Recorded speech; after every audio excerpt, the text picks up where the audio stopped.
Hello dear students, welcome to the new video. અને આજના વિડીયોની અંદર આપણે ડિસ્કસ કરવાના છીએ જીટીયુ સેમ 5 ડેટા સાયન્સનું second chapter which is descriptive analytics, right.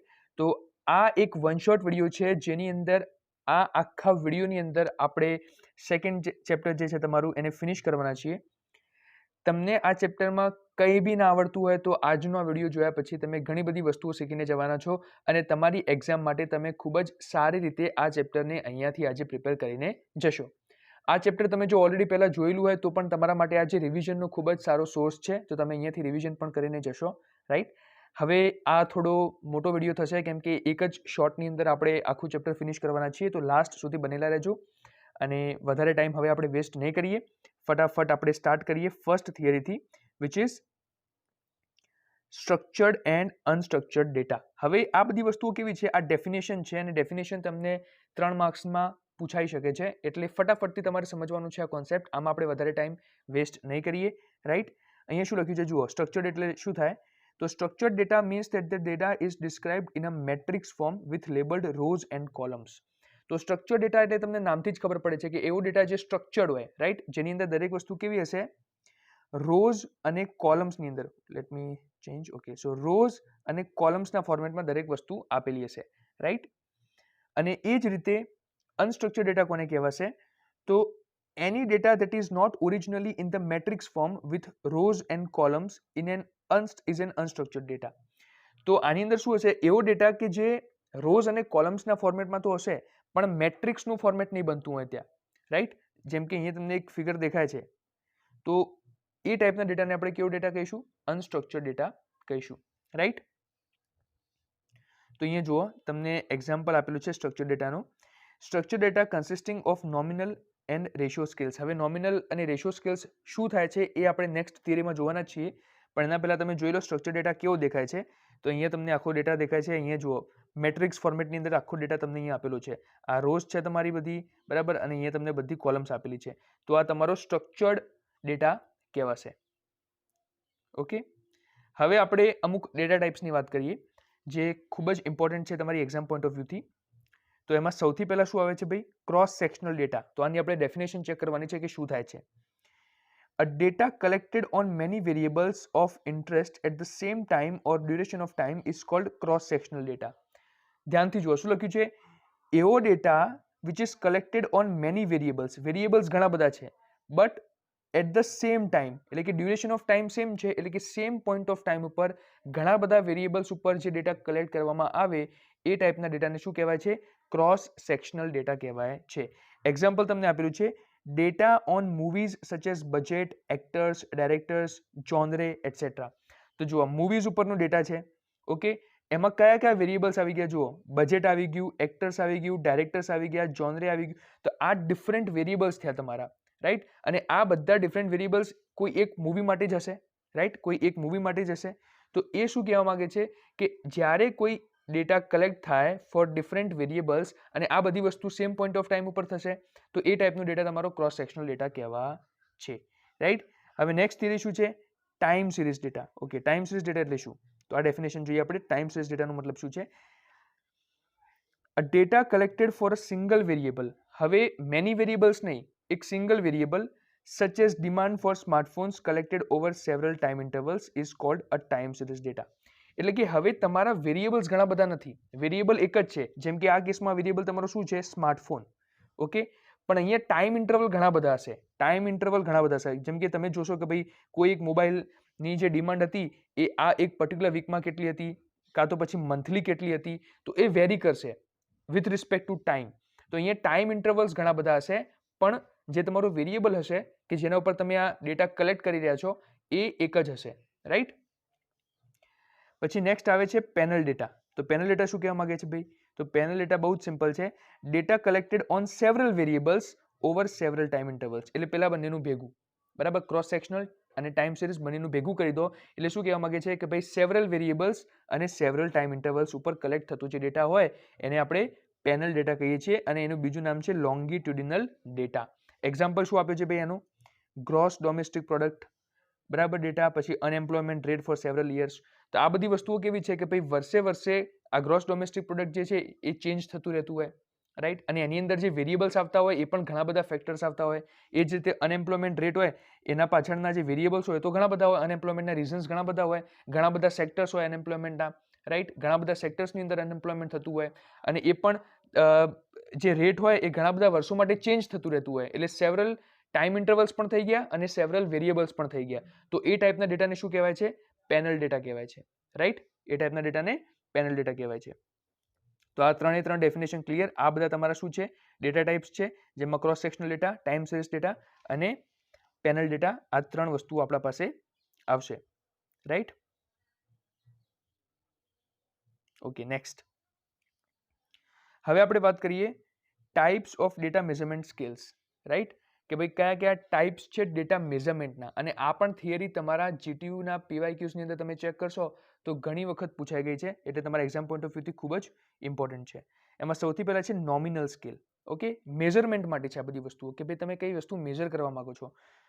તો નોમિનલ સ્કેલ શું કહેવા માંગે છે ભાઈ? તો nominal scale refers to variables that are basically names and also known as categorical variables. શું કીધું છે ભાઈ? અહીંયા જો બ્રેકેટમાં ખૂબ જ સારી વસ્તુ લખી છે, ક્વોલિટેટિવ ડેટા. તો એવી વસ્તુ જે ક્વોન્ટિટીમાં મેઝરમેન્ટ તમે એનું ના કરી શકો. જેમ કે હું તમને કહું જેન્ડર સિલેક્ટ કરો તો મેલ ફિમેલ, તો એ તમારા પાસે ઓપ્શન્સ થઈ ગયા. પછી એમ કહું કે ભાઈ તમે રિલિજન સિલેક્ટ કરો, કાસ્ટ સિલેક્ટ કરો, તો એ બધા જે એક્ઝામ્પલ છે નોમિનલ સ્કેલમાં આવશે. Something which is not numerical, બરાબર, એવી વસ્તુ જેમ કે અહીંયા તમને લખેલું છે કે ભાઈ something which is related to names, એ ટાઈપના ડેટાને નોમિનલ સ્કેલ કહેવાય છે. જેમ કે તમને મેં આ એક્ઝામ્પલ આપ્યું કે ભાઈ તમારું કોઈ પ્રેફરન્સ સિલેક્ટ કરો, બરાબર, કાં તો પછી તમે એવું સિલેક્ટ કરો કે તમારું જેન્ડર કયું છે, તો એમાં તમને ઓપ્શન્સ આવે, તો એ બધું જે સ્કેલ આવશે એમાં આવશે નોમિનલ સ્કેલમાં આવશે. એ જ રીતે નેક્સ્ટ હવે શું છે જુઓ, ઓર્ડિનલ સ્કેલ. તો ordinal scale is a variable in which the value of the data is captured from an ordered set which is recorded in the order of magnitude.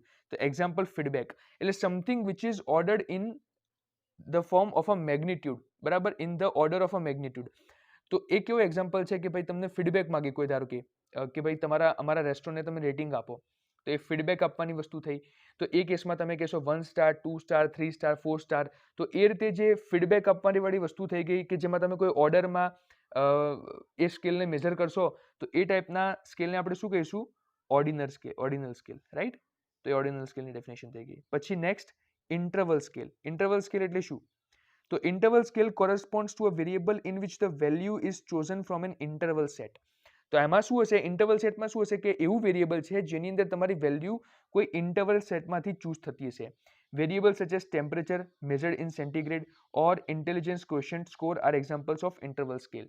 Right, તો જેમ કે હું ના કહું કે ભાઈ 20 થી 25 ડિગ્રી સેલ્સિયસ, ઓકે, આટલું તાપમાન છે અહીંયા, ધારો કે આપણે સિટીની અંદર, તો એમાં શું થશે કે 20 પણ હોઈ શકે, 21 પણ હોઈ શકે, 22 પણ હોઈ શકે. એ જ કીધું ને કે corresponds to a variable in which the value is chosen from an interval set, કે વેલ્યુ કોઈ ઇન્ટરવલ સેટમાંથી ચૂઝ કરવામાં આવતી હોય.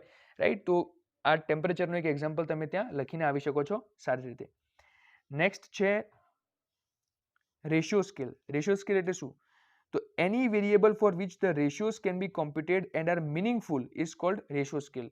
તો તમે આ તો જોઈ જશે કે ભાઈ 2:1, રાઈટ, કે ભાઈ મેનનો રેશિયો આટલો, ફિમેલનો રેશિયો આટલો. તો એ ટાઈપની જે સ્કેલ હોય એને શું કહીશું આપણે? Ratio scale. એક્ઝામ્પલ તમને સેલેરીથી આપેલું છે કે ભાઈ આટલા વર્ગની સેલેરી આટલી, આટલા વર્ગની સેલેરી આટલી. ઓકે, તો એ તમે રેશિયોમાં કમ્પેર કરાવી શકો. તો જે કંઈ પણ વસ્તુ રેશિયોના ફોર્મમાં તમે રિપ્રેઝેન્ટ કરી શકતા હોય એ શેમાં આવશે? રેશિયો સ્કેલની અંદર આવશે. તો આપણે આ 4 સ્કેલ પણ જોઈ લીધા, nominal scale, ordinal scale, interval scale and ratio scale. હવે next theory which is population and sample. જો આ બધી વસ્તુઓ હું તમને સમજાવું છું, એની અંદર તમને કોઈ બી થિયરીમાં ડાઉટ હોય તો તમે નીચે કોમેન્ટ સેક્શનમાં કહી શકો છો, તો આપણે એના પર એક સેપરેટ વિડીયો બનાવીશું ઇન ડિટેલ. રાઈટ, અત્યારે આપણે તમારી એક્ઝામ નજીક છે એટલે વન શોટ વિડીયોઝ એના માટે જ રાખ્યા છે કે ફટાફટથી તમે દરેક વસ્તુ સમજી લો અને તમે તમારી એક્ઝામ માટે અહીંયાથી સીધું પ્રિપેર કરી શકો સમજીને. રાઈટ, ઓકે, ચલો નેક્સ્ટ પોપ્યુલેશન એન્ડ સેમ્પલ. તો એમાં સૌથી પહેલા આપણે જોઈએ કે ભાઈ પોપ્યુલેશન કોને કહેવાય? Population is the set of all possible observations for a given context of the problem. બરાબર, એટલે કે જે મેઇન સેટ હોય, આપણે નથી કહેતા પેલા સેટ થિયરીમાં તમારું યુનિયન સેટ હોય કે જેની અંદર બધા સેટ્સ આવી જતા હોય, તો એને કહેવાય population. Population is the set of all possible observations. તમારી બધી પોસિબલ ઓબ્ઝર્વેશન્સ તમારા પોપ્યુલેશનની અંદર આવી જશે. પછી છે સેમ્પલ. તો સેમ્પલ શું છે ભાઈ? Sample is the subset taken from a population. પોપ્યુલેશનમાંથી એક નાનો એવો તમે જે સબસેટ એનો લો એને શું કહેવાશે? સેમ્પલ કહેવાશે, રાઈટ? તો આ બંને ડેફિનેશન ક્લિયર. હવે આપણે જોઈએ measures of central tendency. Okay, central ટેન્ડન્સીના કયા કયા મેજર્સ છે? બેસિકલી 3 મેજર્સ આવે છે. એક આવે છે મીન, મીડિયન અને પછી તમારું મોડ. આ ત્રણેય વસ્તુ તમે 10મા ધોરણથી ભણતા આવો છો, એટલે આની અંદર તમને મારા ખ્યાલથી કોઈ ડાઉટ નહીં હોય, એટલે ફટાફટથી આપણે આ થિયરી જોઈ લઈએ, રાઈટ? ઓકે, ચલો મીન કોને કહેવાય? તો mean is the arithmetic average value of the data and is one of the most frequently used measures of central tendency. mean એટલે કઈ જ નહીં, જેટલી પણ ઓબ્ઝર્વેશન્સ આપ્યું હોય બધાનું સમ કરી દેવાનું, divide by total number of observations એટલે કે n. એને આપણે મીન કહીશું. આ એનો formula sigma i is equal to 1 to n xi upon n, right? અહીંયા આગળ તમને એક એક્ઝામ્પલ પણ આપેલું છે, જે આપણે સૌથી પહેલા એક ટેબલ જોયું હતું સેલેરી વાળું અહીંયા. ઓકે, આની અંદર તો આનું અહીંયા નીચે તમને મીન ફાઇન્ડ કરીને આપ્યું છે. આ બધી સેલેરી આપેલી છે અને ઓકે, એનું તમને અહીંયા મીન ફાઇન્ડ કરીને આપ્યું છે. જુઓ અહીંયા ઇન્ટુ 1000 કરીને આ બધી સેલેરીઝ અહીંયા લખી છે. Divide by total number of salaries કેટલી હતી? 10 હતી. તો તમને કેટલું મીન મળ્યું? 26,000 તમને, સોરી 2,60,000 તમને મીન એનું મળી ગયું, રાઈટ? હવે મીનની એક પ્રોપર્ટીની આપણે વાત કરીએ અહીંયા. An important property of mean is that the summation of deviation of observations from the mean is 0. જો અહીંયા તમને થોડું લાગ્યું છે કે આ શું લખ્યું છે, તો બહુ સિમ્પલ છે, તમે તોડો આને તમને ખબર પડશે.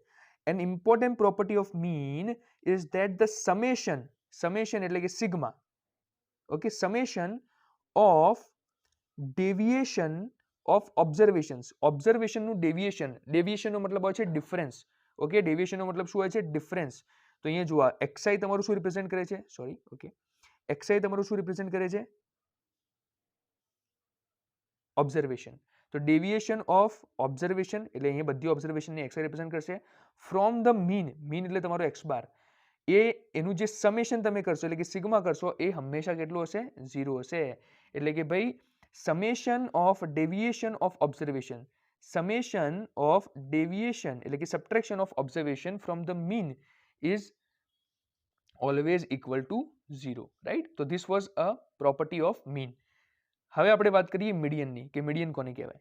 તો મીડિયન અથવા તો મિડ વેલ્યુ, રાઈટ? આની અંદર આપણે એક્ઝામ્પલ્સ સાથે કવર કરવાના છીએ, એટલે એવું ના સમજતા કે દાખલા રહી જશે. દાખલા પણ આ વિડીયોની અંદર જ તમારા બધા ક્લિયર થઈ જ જવાના છે, right?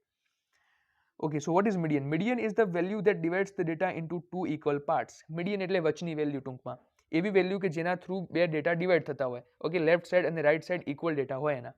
That is the proportion of observations below median and above median will be 50%. એટલે કે મીડિયન વેલ્યુ જે તમને મળે એના રાઈટ સાઈડ એટલે કે એનાથી મોટી વેલ્યુઝ એ અને એની લેફ્ટ સાઈડ એટલે એનાથી નાની વેલ્યુઝ એ બંને 50-50% હશે, રાઈટ? ઇક્વલ હશે મતલબ. હવે અહીંયા તમને કંઈક વસ્તુ લખીને આપી છે, શું છે ભાઈ? Easiest way to find the median value is by arranging the data in the increasing order. તો અહીંયા કીધું છે કે કેવી રીતે મીડિયન ફાઇન્ડ કરવું. સૌથી પહેલા જે કંઈ પણ તમને ડેટા આપ્યો હોય એને ઇન્ક્રીઝિંગ ઓર્ડરમાં લખી દો. And the median is the value at position n plus 1 by 2 when n is odd. અને હવે જે નંબર્સ છે તમારા પાસે, એલિમેન્ટ્સ છે, એ ધારો કે ઓડ નંબરમાં હોય એટલે કે 11 હોય ધારો કે, તો શું કરવાનું? કયો ફોર્મ્યુલા વાપરવાનું? n plus 1 by 2. એટલે એ કેસમાં શું? 11 plus 1 એટલે 12 ભાગ્યા 2 એટલે કે 6. તો જે છઠ્ઠા નંબરનો તમારો નંબર હશે, ઓબ્ઝર્વેશન હશે તમારા ડેટાની અંદર, એ તમારી મીડિયન વેલ્યુ થઈ જશે. When n is even, અને જો even હશે તો શું કરવાનું? તો median is the average value of n by 2 અને n plus 2 by 2 observation. Okay, તો n by 2 ઓબ્ઝર્વેશન અને n plus, અહીંયા એક સેકન્ડ, 16, યસ, n by 2 અને n plus 2 by 2 ઓબ્ઝર્વેશન જે છે એનું જે તમે એવરેજ નીકાળશો એ તમારું શું હશે? મીડિયન હશે, રાઈટ? હવે અહીંયા આપણે એક એક્ઝામ્પલ જોઈ લઈએ જેનાથી તમને વસ્તુ વધારે ક્લિયર થશે.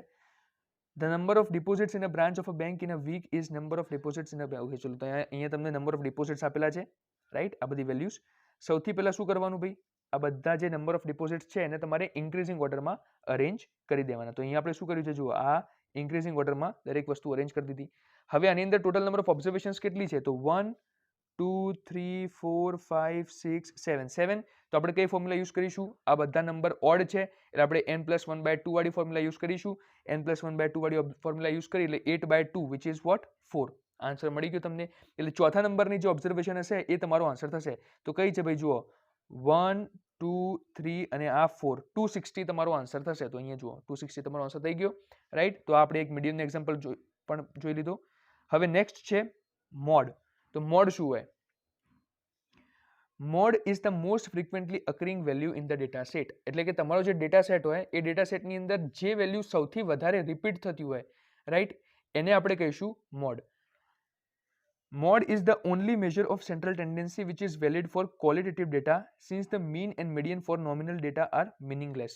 તો આપણે વાત કરી હતી નોમિનલ ડેટામાં શું હોય કે નંબર્સ ના હોય, અને જેની અંદર નંબર્સ જ ના હોય એનું તમે મીન અને મીડિયન કેવી રીતે ફાઇન્ડ કરશો? પણ મોડના કેસમાં તમને કીધું છે કે મોડ જે છે એ ક્વોલિટેટિવ ડેટા માટે એપ્લિકેબલ છે, વેલિડ છે. તો એની અંદર તમે નોમિનલ ડેટા માટે પણ મોડ ફાઇન્ડ કરી શકો છો. કેવી રીતે? અહીંયા તમને એક એક્ઝામ્પલ આપી દીધો, જુઓ.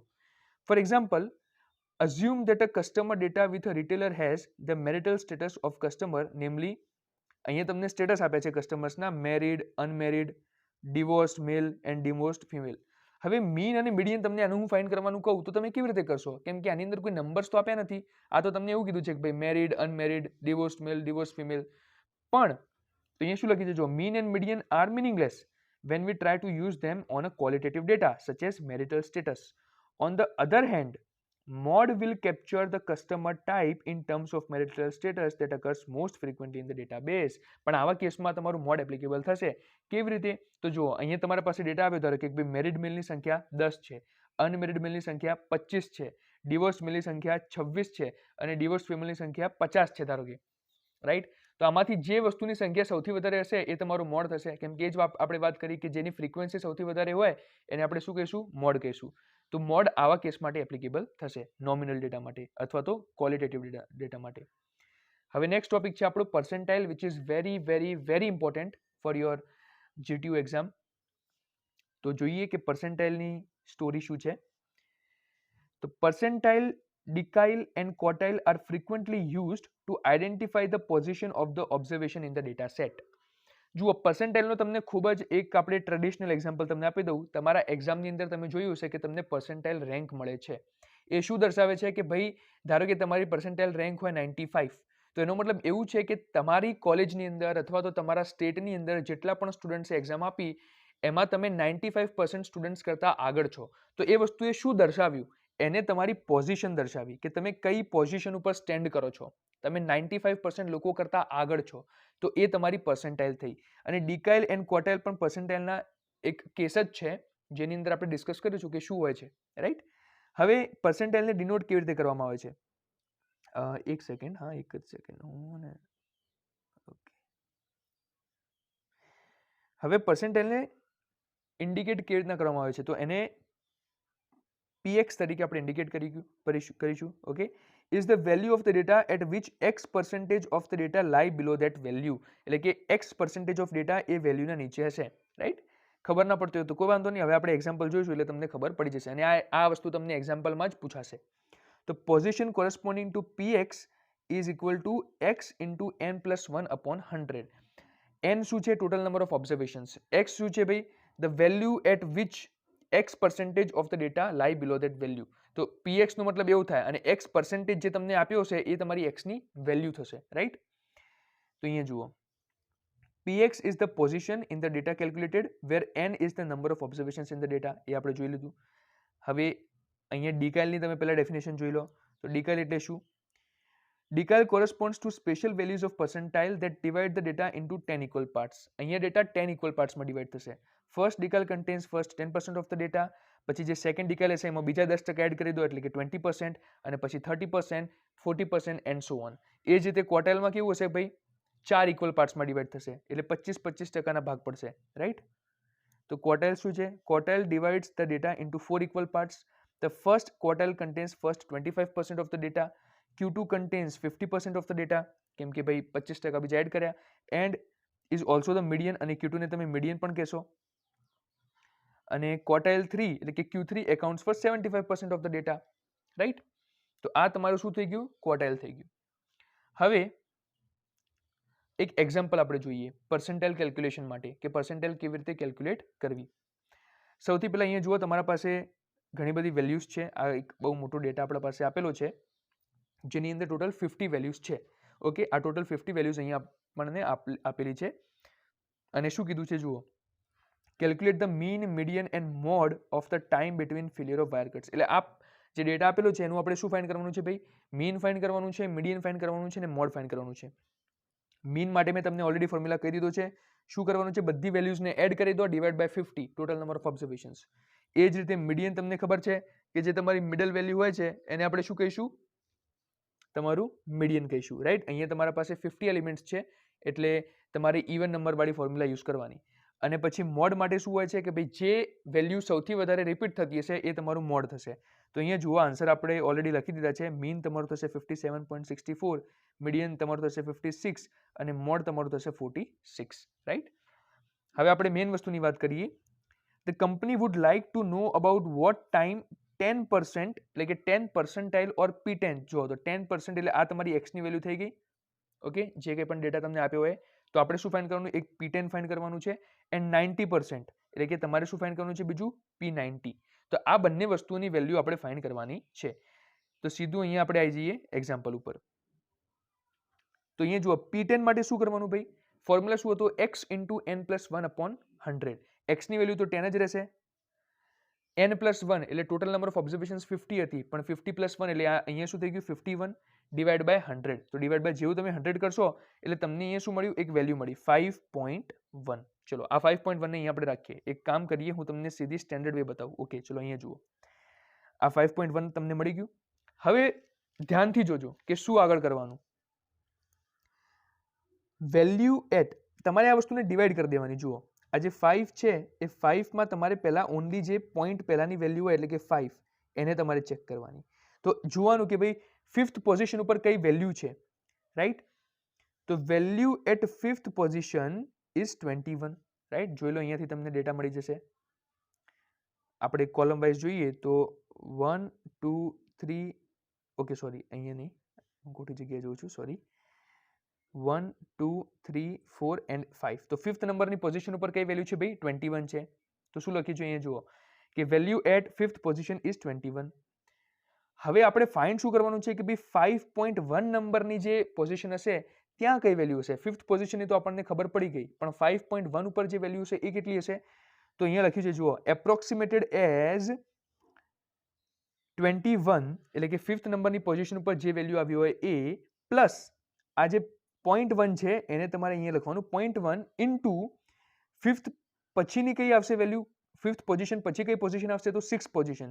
તો value at 6th position minus value at 5th position. તો આ તમારી છે સ્ટેન્ડર્ડ ફોર્મ્યુલા. ધ્યાનથી જુઓ કરવાનું શું. પહેલા ફરીથી આપણે વાત કરીએ કે P10 આપણે ફાઇન્ડ કરવાનું હતું. અહીંયા 10 લખ્યું ઇન્ટુ n પ્લસ 1 એટલે કે 51 ડિવાઇડ બાય 100 એટલે તમને અહીંયા એક વેલ્યુ મળી વિચ ઇઝ 5.1. પછી આ વેલ્યુને બે ભાગમાં ડિવાઈડ કરવાની એટલે કે 5 પ્લસ 0.1, રાઈટ? એમાં શું કરવાનું કે 5th પોઝિશન ઉપર જે વેલ્યુ હોય એ તમારે ચેક કરવાની. એ તમને અહીંયા શું મળી? આ કેસમાં 21. તો હવે તમે શું લખશો?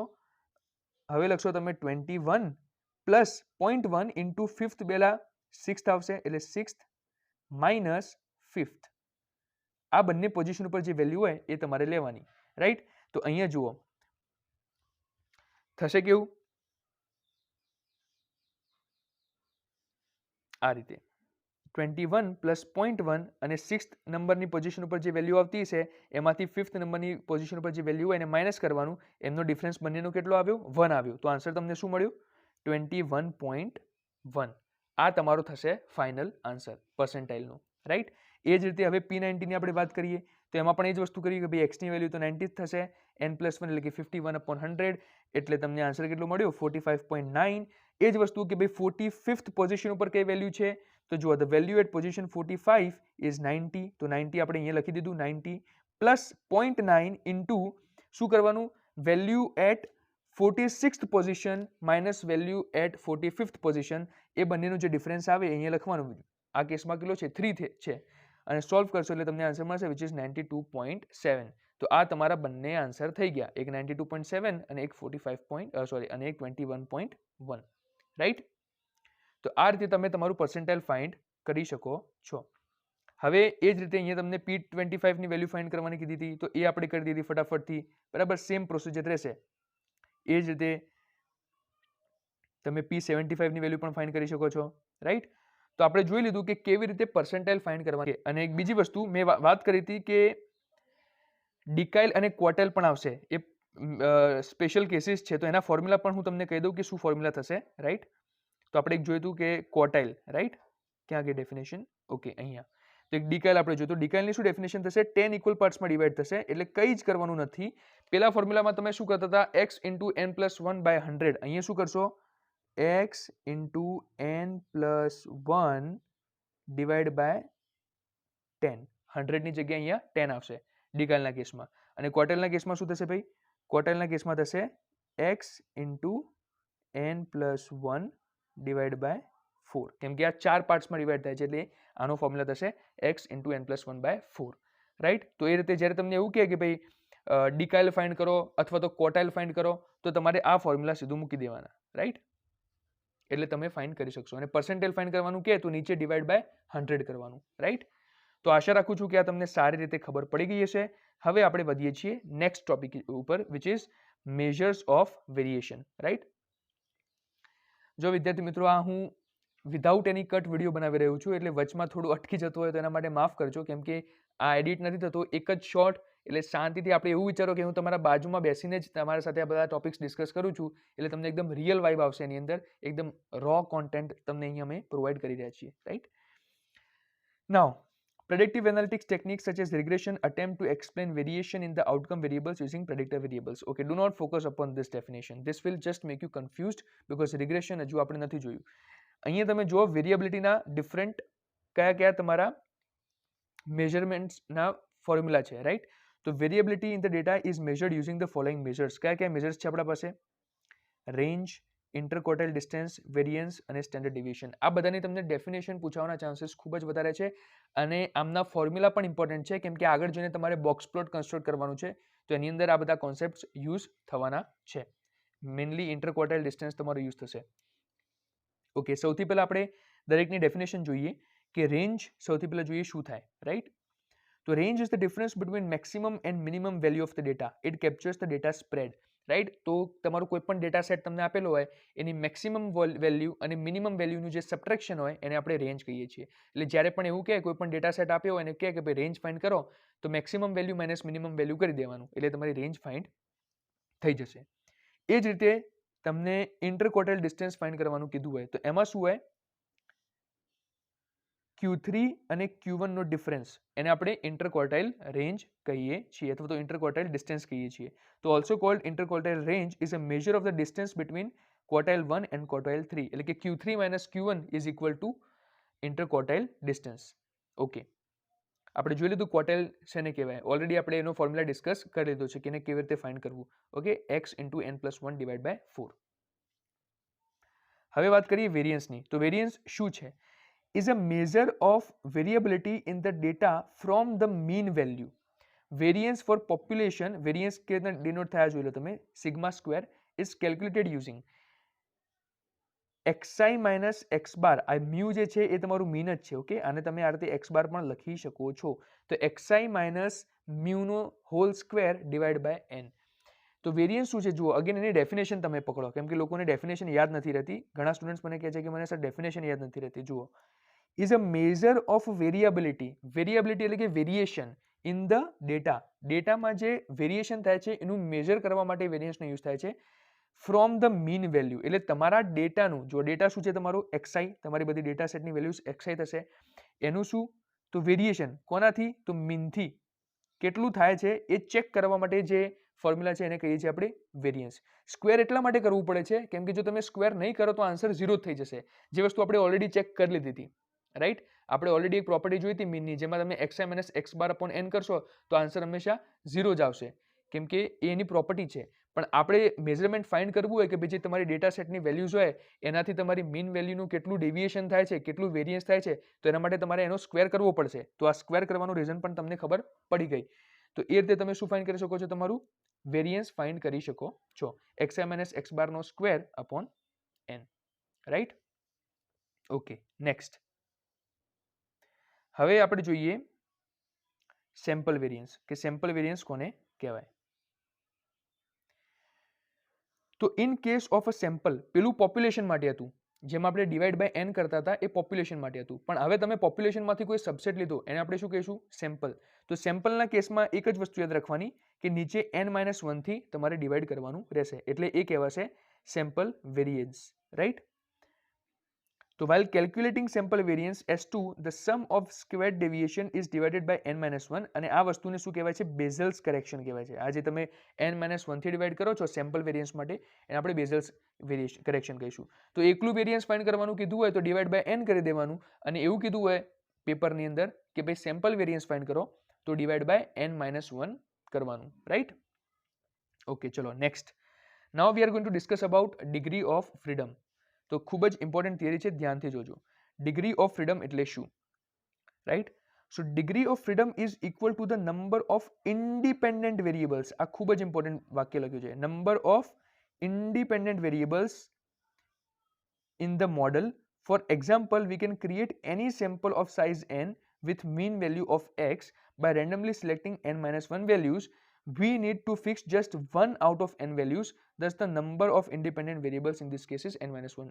મારા ખ્યાલથી બધું ઉપરથી ગયું છે, રાઈટ? ખબર જ નહીં પડ્યું કે આ વસ્તુ શું કહેવા માંગે છે. ડોન્ટ વરી, હવે હું તમને સમજાવું એક એક્ઝામ્પલ સાથે, જેનાથી ડિગ્રી ઓફ ફ્રીડમ તમારું એકદમ ક્રિસ્ટલ ક્લિયર થઈ જશે અને એક્ઝામમાં તમે આ ડેફિનેશન તો આરામથી લખીને આવી જશો, રાઈટ?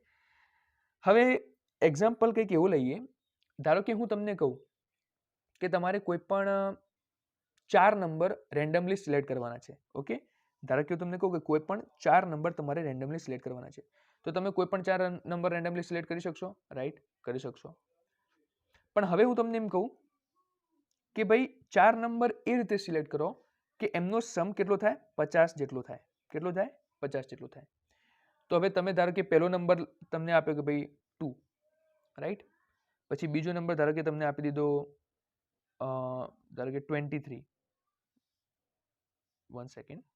ઓકે, બીજો નંબર ધારો કે તમને આપી દીધો 23. પછી ત્રીજો નંબર ધારો કે તમે લઈ લીધો 12. ઓકે, આપણે રેન્ડમ નંબર લઈએ છીએ. પણ હવે જ્યારે ચોથો નંબર લેવાની વાત આવશે ત્યારે શું હું અહીંયા 1 લખી શકું? તો તમે કહેશો ના. કેમ? કેમ કે જો 1 લખીશ તો સમ 50 થશે જ નહીં. તો મારે કયો નંબર લેવો પડશે? તો મારે ફરજિયાત અહીંયા શું લેવું પડશે? 13 લેવું પડશે, રાઈટ? તો આનો મતલબ શું થયો કે જ્યારે મારે ફર્સ્ટ નંબર સિલેક્ટ કરવાનો હતો ત્યારે મારા પાસે ફ્રીડમ હતી કે હું કોઈ પણ નંબર સિલેક્ટ કરી શકું છું. જ્યારે મારે સેકન્ડ નંબર સિલેક્ટ કરવાનો હતો ત્યારે પણ મારા પાસે ફ્રીડમ હતી કે ભાઈ હું નંબર કોઈ પણ રેન્ડમ સિલેક્ટ કરી શકું છું. થર્ડ સુધી પણ મારા પાસે ફ્રીડમ હતી. પણ જ્યારે મારો ફોર્થ નંબર મારે સિલેક્ટ કરવાનો હતો ત્યારે પ્રોબ્લેમ થઈ, કેમ કે પછી તો મારે કોઈ એક ફિક્સ નંબર જ લેવો પડશે તો જ મારો જે સમ છે એ કેટલો થશે? 50 થશે, રાઈટ? અને આ કેસમાં એ નંબર કેટલો થશે? 13 થશે. તો એનાથી મને શું ખબર પડી કે આના માટે મારા પાસે ફ્રીડમ હતી, આના માટે પણ મારા પાસે ફ્રીડમ હતી, આના માટે પણ હતી, પણ આના માટે મારા પાસે ફ્રીડમ નથી. તો મારી કેટલી વેલ્યુઝ માટે મારા પાસે ડિગ્રી ઓફ ફ્રીડમ હતી? તો આપણે કહીશું n-1, એટલે કે 4 - 1 ઇઝ ઇક્વલ ટુ 3. 3 વેલ્યુઝ એવી હતી જેના માટે મારા પાસે ફ્રીડમ હતી કે એ હું વેલ્યુ કોઈ પણ રેન્ડમ સિલેક્ટ કરી શકું છું, એ વેરિયેબલ હું કોઈ પણ ઇન્ડિપેન્ડન્ટ સિલેક્ટ કરી શકું છું. પણ એક વેલ્યુ એવી હતી ફોર્થ નંબરની કે જેના માટે મારે એ વેલ્યુ ફિક્સ એ જ લેવી પડત, જે આપણા કેસમાં 13 હતી. બીજી કોઈ વેલ્યુ હું લઈ શકતો નહોતો, રાઈટ? તો હવે ફરીથી તમે આ ડેફિનેશન જુઓ અને હવે મને કહો કે આ વસ્તુ તમને ખબર પડી કે ના પડી, રાઈટ? તો જુઓ, degree of freedom is equal to the number of independent variables in the model. For example, we can create any sample of size n with mean value of x bar by randomly selecting n-1 values. એટલે કે randomly તમે n-1 values કોઈ પણ select કરી શકો છો. We need to fix just one out of n values. પણ તમારે એક વેલ્યુ તો ફિક્સ કરવી જ પડશે. Thus the number of independent variables in this case is n-1. જેનાથી તમારું ડિગ્રી ઓફ ફ્રીડમ કેટલું થયું? n-1 થઈ. કેટલી વેલ્યુઝ તમે રેન્ડમલી સિલેક્ટ કરી શકો છો એ જ તમારું કહેવાય ડિગ્રી ઓફ ફ્રીડમ, રાઈટ? તો આશા રાખું છું આ થિયરી તમને ક્લિયરલી ખબર પડી ગઈ હશે. Now the next theory is Chebyshev's theorem. Okay, તો હવે આપણે આ જોઈએ કે ચેબિશેવ્સ થિયરમ શું છે ને આ ભાઈ સાહેબ એક્ઝામ્પલ આનો તમને પૂછાશે અને પૂછાશે જ, એટલે ધ્યાનથી આ થિયરીને તમે અહીંયા જોઈ લેજો, right? What is Chebyshev's theorem, also known as Chebyshev's inequality, is an empirical rule that allows us to predict proportion of observations. શું પ્રેડિક્ટ કરવાનું છે આપણે પ્રેડિક્ટ કરવાનું છે proportion of observations ની માત્રા that is likely to lie between an interval defined using mean and standard deviation. mean અને standard deviation ના વડે એક ઇન્ટરવલ ડિફાઇન કરેલું છે અને એ ઇન્ટરવલ વચ્ચે કેટલી ઓબ્ઝર્વેશન્સ આવી શકે છે એની પ્રોબેબિલિટી આપણે ફાઇન્ડ કરવાની છે. એને કહેવાય છે શું? Chebyshev's theorem, right? તો probability of finding a randomly selected value in an interval defined by mu plus or minus k sigma. તો આ જ ઇન્ટરવલની વાત થતી હતી. તમારા મીન અને સ્ટેન્ડર્ડ ડેવિએશન દ્વારા બનાવવામાં આવતું જે ઇન્ટરવલ છે એને આપણે કહીશું mu plus or minus k sigma is what 1 minus 1 upon k square. અને જે પ્રોબેબિલિટી છે એનું ફોર્મ્યુલા શું છે? 1 માઇનસ 1 અપોન કે સ્ક્વેર. તો તમારો ઓવરઓલ ફોર્મ્યુલા કેવો થશે? આ તમારો ઓવરઓલ ફોર્મ્યુલા થશે. Okay, P of mu minus k sigma is less or equal to x is less or equal to mu plus k sigma should be greater than or equal to 1 minus 1 upon k square. હવે આ આપણે example જોઈએ જેનાથી તમને આ બધી વસ્તુ clear થઈ જશે, right? Amount spent per month by a segment of credit card user of a bank has a mean value of 12,000. તો અહીંયા તમને મીન કેટલું આપેલું છે ભાઈ? મીન આપી દીધું છે 12,000 એન્ડ સ્ટેન્ડર્ડ ડેવિએશન ઓફ 2000 અને સ્ટેન્ડર્ડ ડેવિએશન પણ તમને આપેલું છે 2000. Okay, calculate the proportion of customers who are spending between 8,000 and 6,000. એટલે કે તમારી જે લિમિટ છે કેટલી છે ભાઈ? 8,000 થી લઈને 16,000 વચ્ચેની. તો આપણે જે લિમિટ છે અહીંયા ફોર્મ્યુલામાં લખી દીધી. 8,000 થી લઈને 16,000 સુધી તમારી લિમિટ છે અને તમારે પ્રોબેબિલિટી ફાઇન્ડ કરવાની છે. તમને ખબર છે કે આપણે એક કે વેલ્યુ ફાઇન્ડ કરવાની છે, રાઈટ? તો કે ને ફાઇન્ડ કરવા માટે શું કરીશું આપણે? જો આ તમારા પાસે છે જ formula mu minus k sigma. તો મ્યુ તમને ખબર છે એટલે કે તમારું મીન તમને ખબર છે, સિગ્મા તમને ખબર છે અને કે તમારે ફાઇન્ડ કરવાનું છે. તો આપણે એને આપણે ફર્સ્ટ લિમિટ માટે આ વસ્તુને મૂકી. તો અહીંયા જુઓ mu minus k sigma is equal two 8,000 અને એના ઉપરથી તમને કે ની વેલ્યુ કેટલી મળી? 2 મળી ગઈ. તો બસ એ જ વેલ્યુને લઈને તમારે અહીંયા મૂકવાની છે 1 માઇનસ 1 અપોન 2 સ્ક્વેર અને જે તમારો આન્સર આવશે એ તમારે પર્સન્ટેજમાં લખવાનું. તો 75% તમારો આન્સર થશે. તો આ રીતે તમને ચેબિશેવ્સ થિયરમના એક્ઝામ્પલ્સ જે છે એ એક્ઝામમાં પૂછાશે અને તમારે આ જ પ્રોસેસ કરવાની છે. પહેલાં કે કોન્સ્ટન્ટની વેલ્યુ ફાઇન્ડ કરવાની અને એના પછી એ વેલ્યુ તમારે 1 માઇનસ 1 અપોન કે સ્ક્વેર વાળા ફોર્મ્યુલામાં મૂકવાની. જે તમારો આન્સર આવશે એ તમારી પ્રોબેબિલિટી કહેવાશે, રાઈટ? હવે અહીંયા છે સ્ક્યુનેસ. તો સ્ક્યુનેસ માટે ડિફરન્ટ ફોર્મ્યુલા છે, રાઈટ? તો એ ડિફરન્ટ ફોર્મ્યુલા તમે જે કોઈ પણ રેફરન્સ બુક યુઝ કરતા હોય એની અંદર તમે જોઈ શકો છો સ્ક્યુનેસ ફાઇન્ડ કરવાના. બટ મેઇનલી ઇમ્પોર્ટન્ટ છે આની થિયરી. તો આપણે એની થિયરી જોઈશું, રાઈટ? અહીંયા જુઓ the value of root n n-1 upon n-2 આ જે ફોર્મ્યુલા છે will converge to 1 as the value of n increase. એ તો સિમ્પલ છે કે n ની વેલ્યુ જેટલી વધશે એ વેલ્યુ 1 થતી જશે, રાઈટ?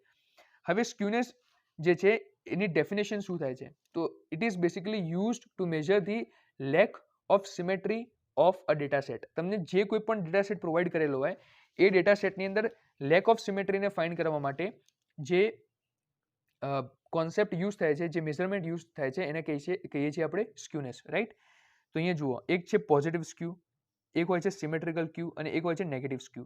પોઝિટિવ સ્ક્યુની અંદર શું છે જુઓ આ રીતેનું ગ્રાફ રહેશે. આ તમારું છે મીડિયન, આ છે તમારું મીન અને આ છે તમારું મોડ અને આ રીતેનું જે ગ્રાફ રહેશે એ તમારું શું દર્શાવશે? પોઝિટિવ સ્ક્યુનેસ. સિમેટ્રિકલનો મતલબ શું થશે ભાઈ? કે ત્રણે ત્રણ વસ્તુઓ એક જ લાઇનની અંદર છે તમારી, એટલે આ તમારું સિમેટ્રિકલ થશે, ઓબ્વિયસ વસ્તુ છે. અને નેગેટિવ સ્ક્યુની અંદર શું હશે? તમારું આ રીતે સ્લોપ વધારે હશે, રાઈટ? તો એ તમારું શું કહેવાશે? નેગેટિવ સ્ક્યુનેસ કહેવાશે. આ તમારું મીન છે, અહીંયા તમારું મીડિયન છે, અહીંયા તમારું મોડ છે. તો basically skewness is use to measure the lack of symmetry. હવે આપણે વાત કરીએ કુર્તોસિસની. કુર્તોસિસ શું છે? તો kurtosis is another measure of shape aimed at shape of the tail, that is whether the tail of the data distribution is heavy or light. તો આ basically ટેલનું measurement કરવા માટે યુઝ થાય છે અને આનો જે ફોર્મ્યુલા છે એ આ છે જુઓ. આ એનો ફોર્મ્યુલા તમે જોઈ લો. Sigma is equal to 1 to 4 xi minus x bar raised to 4 upon n divided by standard deviation raised to 4, right?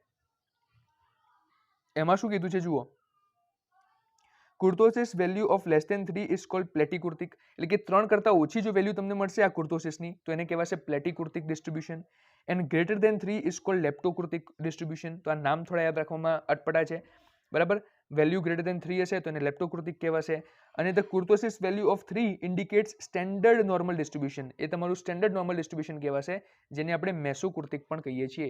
તો પ્લેટિકૃતિક થશે વેલ્યુ લેસ દેન 3 માટે, લેપ્ટોકૃતિક થશે વેલ્યુ ગ્રેટર દેન 3 માટે, અને મેસોકૃતિક થશે તમારી વેલ્યુ ઇક્વલ ટુ 3 માટે.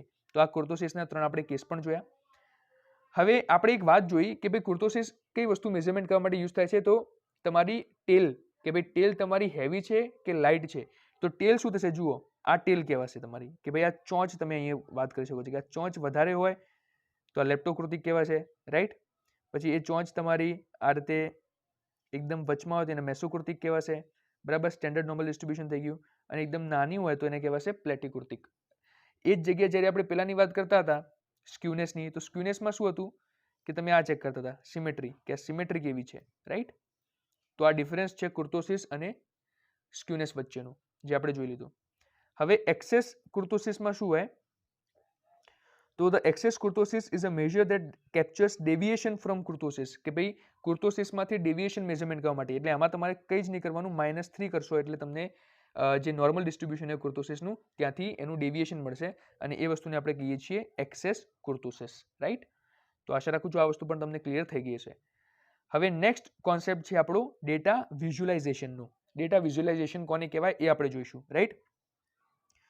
તો data visualization is an integral part of descriptive analytics and it assists decision maker with useful insights. It is an integral part of descriptive analytics. કેવી રીતે, તો આ નેક્સ્ટ લાઈન તમે જુઓ શું કીધું છે. There are many useful charts such as histogram, bar chart, pie chart, box plot that would assist data scientists with visualization of the data. ડેટાને વિઝ્યુલાઇઝ કરવો, ડેટાને જોવો અને એના ઉપરથી પછી એનું એનાલિસિસ કરવું, that is what we call the data visualisation. અને એના માટે આપણે શેનો યુઝ કરીએ છીએ, ડિફરન્ટ ચાર્ટ્સનો. જે ચાર્ટ્સ હવે આપણે નેક્સ્ટ થિયરીઝની અંદર જોવાના છીએ. સૌથી પહેલા જે ચાર્ટ છે એ છે histogram, which is very important તમારી એક્ઝામ પોઈન્ટ ઓફ વ્યૂથી, રાઈટ. તો શું છે જુઓ, histogram is the visual representation of the data which can be used to assess the probability distribution of the data. ડેટાની જે ફ્રીક્વન્સી ડિસ્ટ્રીબ્યુશન હોય, જે probability distribution હોય, એને એસેસ કરવા માટે હિસ્ટોગ્રામનો યુઝ થાય છે, right. Histograms are created for continuous data, અને જે કન્ટિન્યુઅસ ડેટા હોય એક પછી એક ન્યુમેરિકલ ડેટા જે હોય એના માટે હિસ્ટોગ્રામ્સનો યુઝ થાય છે. It is a frequency distribution of data arranged in consecutive and non-overlapping intervals. Interval એકબીજા સાથે લેપ નહીં થાય અને કન્ઝિક્યુટિવ હશે, એટલે એક પછી એક તમારું હશે. કેવી રીતે દેખાશે એવું તમને બતાવું, અહીંયા જુઓ. ઓકે, અહીંયા તમને સ્ટેપ્સ આપેલા છે કે count the number of observations from the data that fall under each bin. Okay, આ બધા સ્ટેપ્સ આપણે નહીં જોઈએ, સીધું આપણે એક્ઝામ્પલ જ જોઈએ. અહીંયા તમને યુઝેસ આપેલા છે હિસ્ટોગ્રામના, એક વખત તમે જોઈ લો, right. So the shape of the distribution and to assess the probability distribution of the data, measures of central tendency such as median and mode, measures of variability such as spread, measure of shape such as skewness. તો તમે જુઓ chart ઉપરથી જ તમે આ બધી વસ્તુઓ સીધી ફાઇન્ડ કરી શકો છો. ઓકે, તો આ છે તમારા હિસ્ટોગ્રામનું એક્ઝામ્પલ. એટલે આપણે મેઇનલી આના પર જ ફોકસ કરીએ કે કેવી રીતે હશે. તમને એક્ઝામમાં કેવી રીતે પૂછ્યું હશે, જુઓ તમને આ રીતે ઇન્ટરવલ્સ આપ્યા હશે કે ભાઈ 0 to 50, તો 0 to 50 ના સામે તમને એની ફ્રીક્વન્સી પ્રોવાઈડ કરી હશે. ધારો કે ફ્રીક્વન્સી 0 to 50 માટે તમને અલગ અલગ ફ્રીક્વન્સીઝ આપી છે, જેમ કે 25, રાઈટ. પછી અહીંયા 40 છે તો 40, રાઈટ. તો એ ફ્રીક્વન્સી પ્રમાણે તમારે ચાલવાનું. હવે 0 to 50માં તમારે એક વસ્તુ કેવી રીતે લેવાની, તો અહીંયા તમે જુઓ, અહીંયા તો તમે જ્યારે રિપ્રેઝન્ટેશન કરતા હશો એટલે તો તમે સીધું આ રીતે ઇન્ટરવલ મેન બતાવશો, પણ આની અંદર તમને દરેક સ્મોલ ઇન્ટરવલ માટે પણ ત્યાં વેલ્યુઝ આપી લેશે, એટલે કે 0 to 10, 10 to 20, 20 to 30. Okay, let me just reduce the weight. Okay, 30 to 40 અને આ રીતે તમારું 40 to 50 સુધી. તો આ રીતે તમને ઇન્ટરવલ આપ્યા છે અને એ ઇન્ટરવલના સામે તમને ફ્રીક્વન્સી આપી છે. ઇન્ટરવલ આપ્યા છે, ઇન્ટરવલના સામે તમારી ફ્રીક્વન્સી આપી છે અને પછી તમારે એ વસ્તુને અહીંયા રિપ્રેઝેન્ટ કરવાની. જેમ કે સિમ્પલી જુઓ, અહીંયા 0 to 10 છે, ધારો કે આ 0 to 10, તો તમને કેવું આપ્યું છે કે 0 થી 10 માટે અહીંયા કેટલી છે, ધારો કે 24 છે, તો અહીંયા તમને આ રીતે 24 આપ્યું છે. પછી 10 થી 20 માટે ધારો કે તમને અહીંયા 40 આપેલું છે, રાઈટ. તો તમને એક્ઝામ્પલમાં આ રીતે આપ્યું છે કે ભાઈ 10 to 20 માટે 40 છે, રાઈટ. તો પછી તમને કહેશે કે ભાઈ હવે તમે હિસ્ટોગ્રામ ડ્રો કરો, તો બસ તમારે આ રીતે ડ્રો કરવાનું કે 0 થી 10 ઇન્ટરવલ હોય તો એના માટે 24 છે તો તમારે આ રીતે 24 લઈ લેવાનું. પછી 10 to 20 છે તો 10 to 20 માટે તમે શું કરશો, ત્યાંથી 40 ઇન્ડિકેટ કરશો. એ જ રીતે તમારે ઇન્ટરવલ બાય ઇન્ટરવલ ચાલે જવાનું અને હિસ્ટોગ્રામ ડ્રો કરવાનું. તો આ રીતે હિસ્ટોગ્રામ ડ્રો કરવાની પ્રોસેસ રહે છે. ઓકે, એ રીતે તમને અહીં આપેલું છે histogram of Bollywood movie collection. તો એ તમે અહીંયા જોઈ શકો છો, રાઈટ. બહુ સિમ્પલ પ્રોસેસ છે. પછી હિસ્ટોગ્રામનો એક સ્પેશિયલ કેસ હોય છે ઓગિવ કર્વ્સ, જે તમારા એક્ઝામ પોઈન્ટ ઓફ વ્યૂથી ઇમ્પોર્ટન્ટ નથી, પણ તો પણ હું તમને કહી દઉં. The cumulative histograms are called ogive curves. તો ogive curve for Bollywood box collection. તો અહીંયા જો આ રીતે તમારું ઓગિવ કર્વ જે હોય છે દેખાય છે. ધીસ ઇઝ નોટ ઇમ્પોર્ટન્ટ તમારી એક્ઝામ માટે, તો અહીંયા તમે ધ્યાન ના આપો તો ચાલે. ઓકે, તો અહીંયા તમારું હિસ્ટોગ્રામ પૂરું થાય છે. હવે આપણે નેક્સ્ટ ટોપિક જોઈશું which is bar chart. Okay, તો બાર ચાર્ટ તો તમે બધા લોકો નાનપણથી બનાવતા જ આવો છો, તમને ખબર જ છે. બાર ચાર્ટ અને પાઈ ચાર્ટ આપણે ઘણા બનાવ્યા છે, રાઈટ. તો bar chart is a frequency chart for qualitative variable. તો આની અંદર કેવું કે ભાઈ એવા વેરિયેબલ્સ, ક્વોલિટેટિવ વેરિયેબલ્સ એટલે કે નોમિનલ સ્કેલ, કેટેગરીકલ વેલ્યુઝ, રાઈટ, કે જેની અંદર નેમ્સ આપેલા હોય. તો આપણે સીધું એક્ઝામ્પલ જ જોઈએ કેવું હોય. તો આ બધી તમારી કેવી વેલ્યુઝ છે, કેટેગરીકલ વેલ્યુઝ થઈ ગઈ. Drama, action, comedy, romance, thriller. તો તમને આપ્યું છે કે ભાઈ ડ્રામા ટાઈપની મૂવીઝ ગમાડવાવાળા લોકો કેટલા છે, તો ભાઈ ધારો કે 35 છે. તો તમને સામે આપ્યું છે કે ભાઈ ડ્રામા ગમાડવાળા લોકો 35 છે, તો તમારે આ રીતે બતાવી દેવાનું કે ભાઈ 35. પછી એક્શન મૂવી ગમાડવાળા ધારો કે 25 લોકો છે, તો તમારે આ રીતે 25 લોકો બતાવી દેવાના. ઓકે, તો તમને ડેટા આપેલો છે એક્ઝામની અંદર એક ટેબલ બનાવીને કે ભાઈ આ સાઈડ એક સાઈડ તમારું ડ્રામાનું લખ્યું છે, એક સાઈડ તમારે અહીંયા લોકોની સંખ્યા લખી છે, રાઈટ.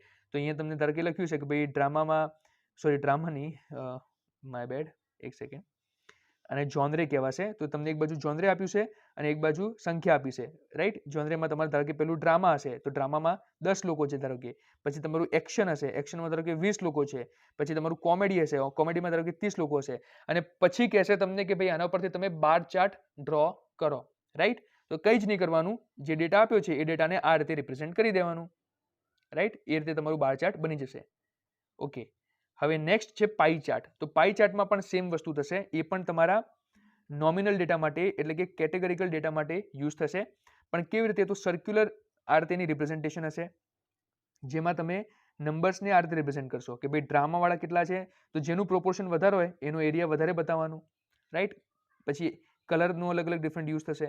તો આ રીતે તમે પાઈ ચાર્ટ તમને થિયરી વાઇઝ પૂછાઈ શકે છે કે ભાઈ પાઈ ચાર્ટ એક્સપ્લેન કરો, તો તમે આ વસ્તુ લખીને આવી શકો છો કે ભાઈ pie chart is mainly used for categorical data and is a circular chart that displays the proportion of each category in the data set. એટલે કે દરેક કેટેગરીનું જો પ્રપોર્શન છે એ તમને ડેટા સેટમાં રિપ્રેઝેન્ટ કરાવવા માટે પાઈ ચાર્ટનો આપણે યુઝ કરીએ છીએ. હવે છે સ્કેટર પ્લોટ. તો સ્કેટર પ્લોટ જે છે તમારી જીટીયુ એક્ઝામ પોઈન્ટ ઓફ વ્યૂથી ઇમ્પોર્ટન્ટ નથી, તો એ અહીંયા અત્યારે આપણે સ્કીપ કરીએ છીએ, રાઈટ.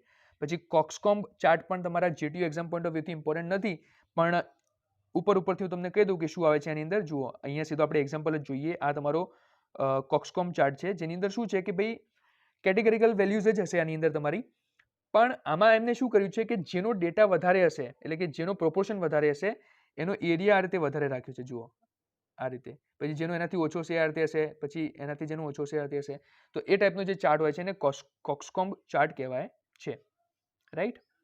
જો અહીંયા પાઈ ચાર્ટ અને કોક્સકોમ્બ ચાર્ટનું મેઇન ડિફરન્સ શું છે? The main difference between regular pie chart and coxcomb chart is that in the case of pie chart the radius of each sector is same. Radius same રહે છે એટલે એક circle બને છે એની અંદર.